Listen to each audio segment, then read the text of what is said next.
स्वागत है आपका मेरे YouTube चैनल एक्सप्लोरिंग इंडिया में। मैं हूँ अभी बद्रीनाथ में और यहाँ से हम आगे जा रहे हैं। बद्रीनाथ से थोड़ा सा आगे बसा हुआ एक बहुत ही छोटा सा गांव है जो है माना गांव, और ये भारत का प्रथम गांव है। तो चलिए चलते हैं। यहाँ का डिस्टेंस मात्र 3 से 4 किलोमीटर है। तो हम भी सुबह सुबह अपने बैग पैक करते हैं और निकलते हैं माना गांव को एक्सप्लोर करने के लिए। तो हमें रास्ते में मिलते हैं ये पहाड़ों से ढकी हुई यहाँ के रास्ते हैं, दोनों तरफ पहाड़ है और थोड़ा धूल मिट्टी भी था क्योंकि अभी थोड़ा कंस्ट्रक्शन का भी काम चल रहा था इस टाइम। और इसके बाद हम इन चीज़ों को इग्नोर करते हुए आगे बढ़ते हैं, इन पहाड़ियों का आनंद करते हैं जो कि ठंडी हवा में और ठंडी ठंडी इन पहाड़ियों सुबह का टाइम एक अलग ही अनुभव था। तो हम जैसे ही आगे बढ़ते हैं यहाँ से लोग बताते हैं कि अभी 2 किलोमीटर और है। तो हम भी बस माना गाँव को जानने के लिए और करीब से देखने के लिए इतना एक्साइटेड होते हैं कि हमें पता नहीं लगता कब 2 किलोमीटर निकल जाते हैं। और फाइनली हमें दिखता है माना गाँव का साइन बोर्ड जो हमसे सिर्फ 500 मीटर आगे रहता है। तो हम जल्दी से जल्दी वहाँ पहुँचते हैं और ये वहाँ के लोग जो कि वहाँ पिट्टू के भी फैसिलिटी अवेलेबल है, ताकि आप चाहो तो इन्हें करके आप पूरा गाँव एक्सप्लोर कर सकते हो। तो ये हमें दिखता है सामने साइन बोर्ड। और फिर हम यहाँ पे अपनी स्कूटी करते हैं पार्किंग। तो थोड़ा सा यहाँ पे पिक्चर्स क्लिक करेंगे और उसके बाद फिर अपनी जर्नी को आगे करेंगे हम। और यहाँ पे मैं पहुँचा हूँ अपनी दिल्ली की स्कूटी से बिल्कुल ऋषिकेश होते हुए। और हमने आप मेरे पिछले ब्लॉग में भी देख सकते हो चोपता के, क्योंकि मैं चोपता होते हुए बद्रीनाथ गया हूँ और बद्रीनाथ से आगे माना गाँव जा रहा हूँ। तो ये है यहाँ तक की जर्नी। तो चलिए आगे चलते हैं और आपको दिखाते हैं माना गाँव में क्या कुछ खास है, क्या यहाँ की ऐतिहासिक है और महाभारत से जुड़ी हुई क्या क्या कहानियाँ हैं।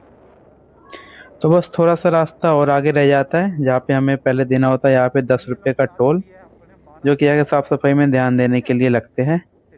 तो इसे देने के बाद हम फाइनली पहुँचते हैं माना गाँव के गेट के पास, जहाँ से आगे स्कूटी अलाउ नहीं थी। तो हम पार्किंग में करते हैं और चलते आगे गाँव की तरफ। गांव में एंट्री करते ही हमें सबसे पहले दिखते हैं यहाँ के छोटे छोटे दुकान, जो कि यहाँ पे ऊनी कपड़े के लिए बहुत ही ज़्यादा फेमस है।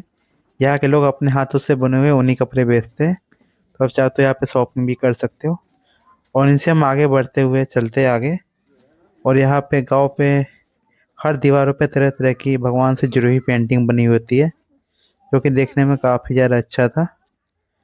तो हम मिनी मार्केट से होते हुए आगे चलते हैं और यहाँ की चढ़ाई भरी रास्ते हैं जो कि आपको एज ए लाइक ट्रैकिंग की तरह है, जो आपको ऊपर ही ऊपर चढ़ते जाना है। तो सबसे पहले हम यहाँ से पहुँचते हैं गणेश गुफा की तरफ। और गणेश गुफा से पहले यहाँ की दीवारें को देखो आप, कितनी अच्छी अच्छी पेंटिंग बनी हुई है यहाँ पे। और सामने था हमारे गणेश गुफा, जहाँ पे भीड़ थी, ज़्यादा भीड़ नहीं थी, छोटी सी लंबी लाइन थी। उसके बाद हम अपने यहाँ पे दर्शन करने के बाद इसके बराबर में हम देखते हैं यहाँ भी मार्केट लगी हुई थी और लोगों के काफ़ी ज़्यादा भीड़ भाड़ भी थे। तो यहाँ पे हम दर्शन करते हैं अपना। और इसके बराबर में हमें दिखता है एक छोटा सा वाटरफॉल, जहाँ का पानी बहुत ही ज़्यादा साफ था। ये वाटरफॉल था या नाला था ये पता नहीं, पर पानी बहुत साफ था। तो इसे हम देखते हुए अपने आगे चलते हैं।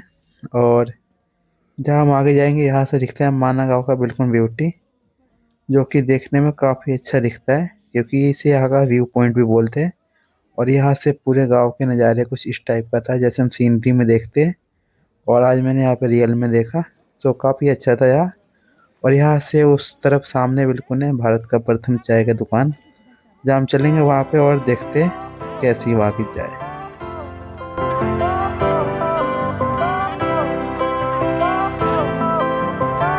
पहुँच गए यहाँ पर भारत की प्रथम चाय की दुकान, जहाँ का चाय हमने टेस्ट किया था जो काफ़ी अच्छा था और नॉर्मल चाय से काफ़ी अलग था। क्योंकि यहाँ की चाय यहाँ की अलग ही जड़ी बूटी से बनाई जाती है। यहाँ की चाय पत्ती भी एक अलग प्रकार की होती है। और इसी के बिल्कुल साथ में जुड़ा हुआ था वेद व्यास गुफा, जो कि बताया जाता है कि यहाँ व्यास जी ने बैठ के महाभारत लिखी थी। इसलिए माना गाँव को महाभारत से जुड़ी यहाँ की बहुत कहानियाँ हैं। और इससे हम आगे चलते हैं भीम पुल की तरफ, जो कि माना गाँव का एक बहुत ही फेमस पॉइंट है। जहाँ से जाने के लिए हमें थोड़ी और ट्रैकिंग करनी थी आगे, क्योंकि यहाँ से ट्रैक डाउन था, क्योंकि इस यहाँ पे रास्ते अप डाउन हर तरीके के थे।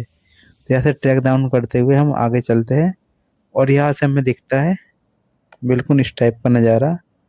और सामने उस तरफ मूर्ति भी थी जहाँ से पांचों पांडव स्वर्ग गए थे, इसीलिए यहाँ पे इसे स्वर्ग का भी रास्ता कहते हैं। जैसे आप देख सकते हो यहाँ पांचों पांडव की मूर्ति बनी हुई है। तो चलो मैं आपको पास से दिखाता हूँ। तो हम चलते हैं आगे और सबसे पहले आएगा हमारा भीमपुल। और अभी मैं जहाँ पर हूँ ये है भीमपुल और यहाँ पे और भी चाय की दुकान है और ये सामने पांचों पांडवों की मूर्ति लगी हुई है।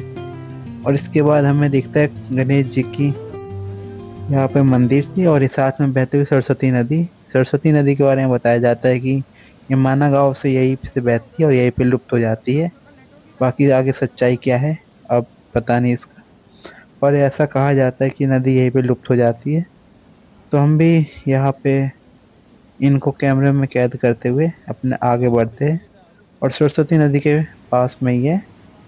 यहाँ के बहाव देखो कितने तेज बहाव थे इसके।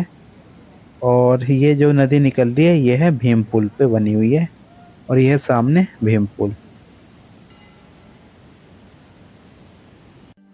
इसके बाद हम आगे बढ़ते हैं और ये है स्वर्ग मार्ग, यही से पांचों पांडव गए थे स्वर्ग की तरफ। और यहाँ से आगे और रह जाता है वासुधारा फॉल, जिसकी यहाँ से ट्रैकिंग 5 से 6 किलोमीटर है, जो कि हम करेंगे और आपको दिखाएंगे नेक्स्ट ब्लॉग में, क्योंकि ये काफ़ी लंबा वीडियो हो जाएगा। तो नेक्स्ट ब्लॉग में हम जाएंगे वासुधारा फॉल की ट्रैकिंग करते हुए। और ये है पांचों पांडवों की मूर्ति बनी हुई है जो लोग बड़े ही श्रद्धा के साथ दर्शन कर रहे थे और हम भी यहाँ पे दर्शन करते हैं और इसी वीडियो को करते यहीं पे ख़त्म। माना कि वीडियो पसंद आई तो हमारे चैनल को लाइक करें और ज़्यादा से ज़्यादा सब्सक्राइब करें और शेयर भी करें अपने दोस्तों के साथ। मिलते हैं आपसे